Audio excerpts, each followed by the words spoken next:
Since 1927, Maison Bordier in Saint Malo, France, has been handcrafting these specialty batters, using local ingredients and centuries-old techniques. With a small staff, the workshop shapes up to 20,000 mini batters a day and sells 350 tons of batter a year to 30 countries. Today, Vincent Philippe, a 20-year employee, leads the daily operations. On va travailler avec un produit qui est en reflet de la nature, donc c'est très intéressant. C'est pas monotone. We visited the workshop at Maison Bordier to see how this batter is made in such big batches.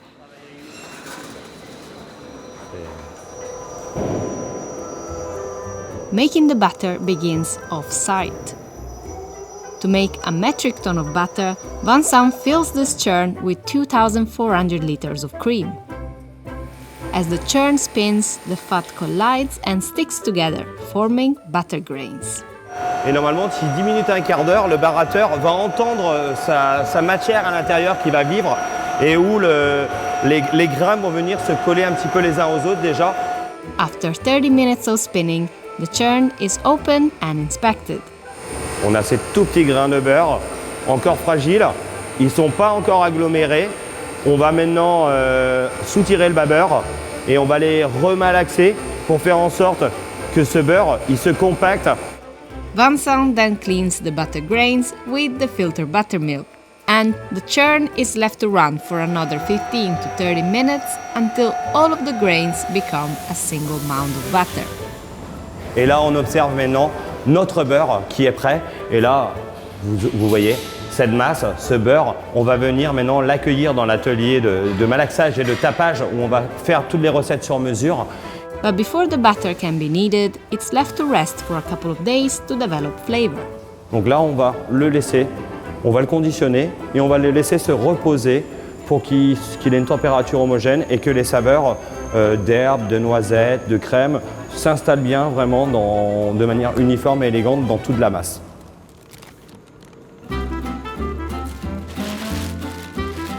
At the Maison du Beurre or Butter House, 50 kilogram blocks of butter are unwrapped and sliced into smaller pieces. The butter is kneaded with a wooden roller on a rotating table, using a 19th century technique known as malaxage. This removes the excess buttermilk and creates a silky smooth texture. It was introduced into the process by Maison Bordier's founder, Saint Bordier. Mais en moyenne, sur une journée, les malaxeurs vont malaxer entre 800 et 1 tonne de beurre. On travaille sur un plateau et sur un cylindre en bois qui sont, pour nous, c'est un matériel qui est facilement récupérable dans la nature, mais on travaille sur un bois exotique très très dur et ça ne va pas coller au beurre. Donc quand ça va passer entre les deux, ça va l'écraser, ça va l'assouplir et c'est vraiment l'avantage de pouvoir le travailler à la main.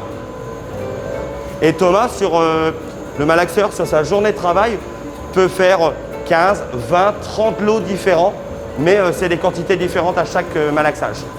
At larger workshops, centrifuges are typically used to remove the remaining buttermilk, but here it is done entirely by hand.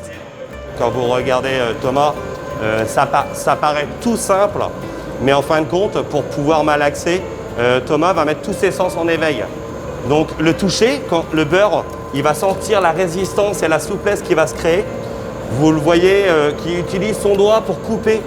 Mais quand on coupe, en fin de compte, il va détecter si le beurre est encore dur ou s'il est souple, il va sentir les endroits qui ont besoin d'être plus malaxés. Ça, c'est vraiment important. C'est toute une sensibilité pour le malaxage. This process requires so much skill that Bordier requires people to apprentice for a year. Faut avoir une âme de cuisinier. C'est-à-dire qu'à chaque saison, à chaque semaine et à chaque lot de beurre, ça peut réagir différemment. Donc on va vraiment adapter à chaque malaxage. On a la chance. Donc c'est-à-dire que pour comprendre le beurre d'aujourd'hui, on doit remonter à la semaine dernière. Qu'est-ce que mangeait la vache? Quelle météo faisait-il? Comment se sentait-elle? Et on va avoir des beurres qui vont évoluer au fur et à mesure des saisons. Il faut l'apprendre en un an, parce qu'il faut au moins parcourir toutes les saisons pour comprendre comment il réagit entre l'hiver, le printemps, l'été et l'automne, le savoir. The final step is adding fine salt. La première réaction que le sel va déclencher, c'est que on va avoir l'humidité qui va qui va sortir du beurre.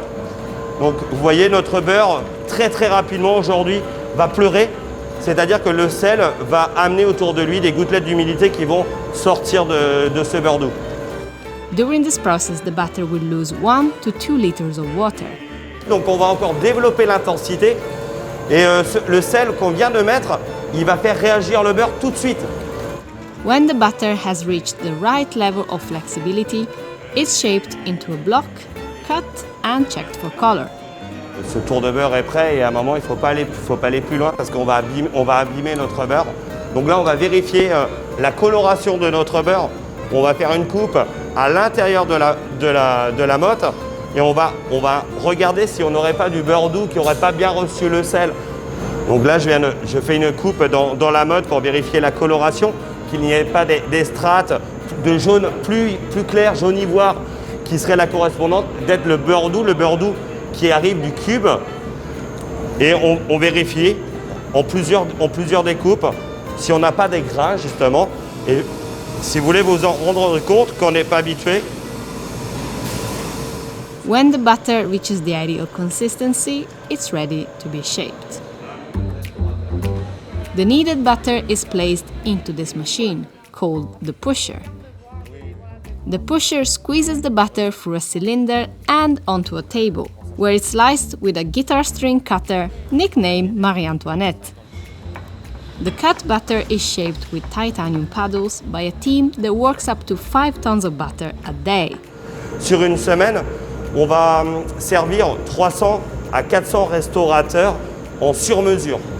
Et ça partira donc sur 30 pays du monde. On va pouvoir faire des modes qui vont être en crèmerie, mais on va surtout faire des mini beurres de table pour la restauration, où le client choisira le taux de sel. Another signature of Bordier is its use of stamps.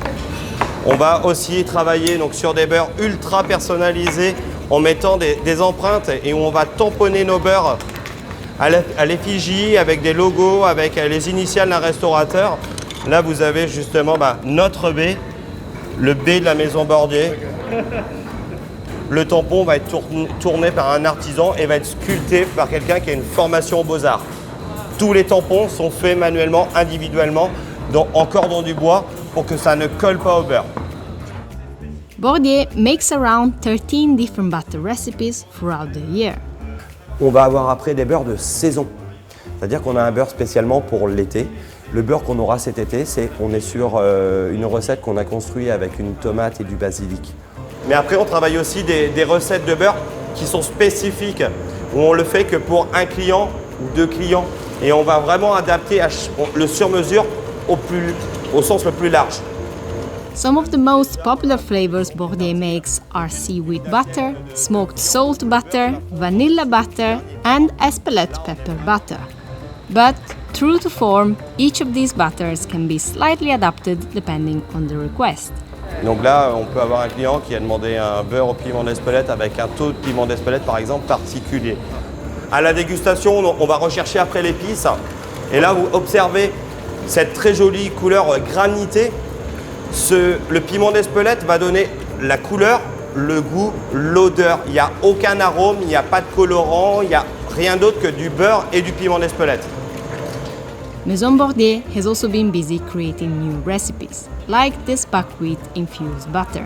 On est vraiment sur le céréal breton par excellence et où on travaille sur un céréal qu'on a torréfié. Maintenant que notre beurre est salé, on va venir saupoudrer le sarrasin dans ce beurre demi-sel et le sarrasin va infuser et la torréfaction du sarrasin va vraiment donner toute la gourmandise à notre beurre. À peine il est déposé sur le beurre qu'on a déjà l'impression d'être dans une crêperie en Bretagne, parce que là vous avez l'odeur de la galette qui apparaît et c'est un beurre qui va être très intéressant au niveau culinaire. Behind this passion is the previous owner, Jean-Yves, who retired a few years ago. And while he may no longer work in the shop, his philosophy for making a top-tier product remains a powerful tenet. Ça nous tient dans la qualité. Ça tient l'équipe et il est vrai que quand je suis arrivé à travailler avec Jean-Yves Bordier, j'avais 22 ans et où je passais plus de temps, largement plus de temps avec lui qu'avec ma propre famille. Donc on a des relations déjà en ce temps-là, comme on peut le dire, où c'est familial, où les conseils, on peut les prendre comme un conseil d'un père, d'un oncle, d'un formateur, d'un maître d'apprentissage. And at the end of the day, it's the pleasure that customers get buying the butter that motivates Bordier to continue. Ce qui va vraiment me plaire le plus, c'est de voir le sourire à la dégustation ou à la livraison d'un client, d'avoir reçu un beurre d'exception qui lui est propre, un beurre sur mesure, où on va répondre aux attentes du client en faisant des recettes spécifiques. Très